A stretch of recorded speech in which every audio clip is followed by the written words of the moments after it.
We're at Standard TV and Appliance today for a tasty treat with Chef David. And Chef David, what do you have planned for us? Rhubarb is that time of year right now, so we're going to make a rhubarb soup. Most people kind of think of rhubarb as strawberry rhubarb pie or something like that. So it's just something a little bit different. You can have it either be before dinner, after dinner, as a dessert, whatever you want. Oh, so it's sweet. It okay. is. I was kind of wondering if it was savory, and so I was like, oh, that's interesting.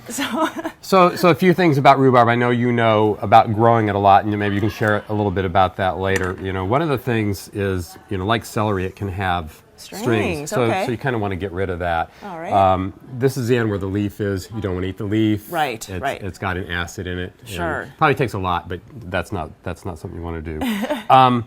One thing too about rhubarb that a lot of people don't know is that you can eat it raw. You know? Some people like it raw with a little sugar or a little salt. Give it a try. It needs a little salt or sugar. So this is really simple. I mean, basically, we just kind of cut this up into like 1-inch pieces, and that's about it. And I don't have to worry about getting rid of any strings on it because we're going to strain this soup at the end. So basically, it couldn't be any simpler than that. We're just going to take that. We're going to throw it in there. Okay. So it's just rhubarb. And then we got some water. And then we're going to add a little bit of sugar. Okay. And then we got orange juice and orange zest. All right. So we were talking earlier, so do you know where the word rhubarb came from? I think you're going to tell me. I am going to tell you.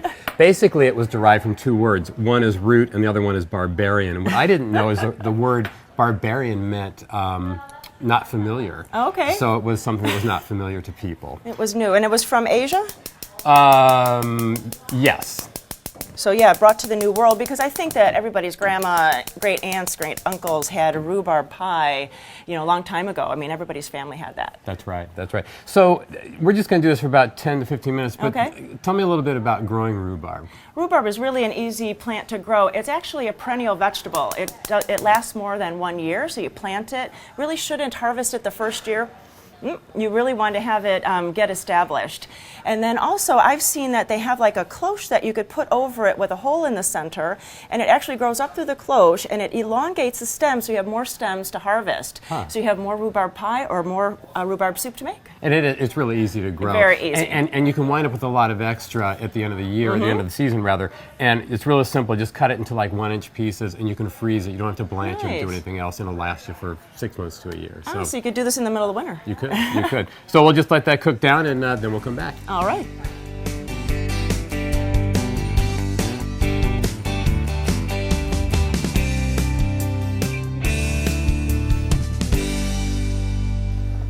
So you see, I mean, really, just like, 10 to 12 minutes, and it really breaks down quick.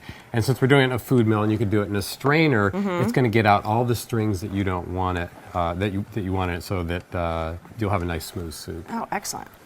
And then after that, make sure you scrape off some of the bottom, because that'll add a little bit of thickness to it. And then you'll just throw it in the fridge for a couple hours to let it chill down, and then we'll serve it up. All right.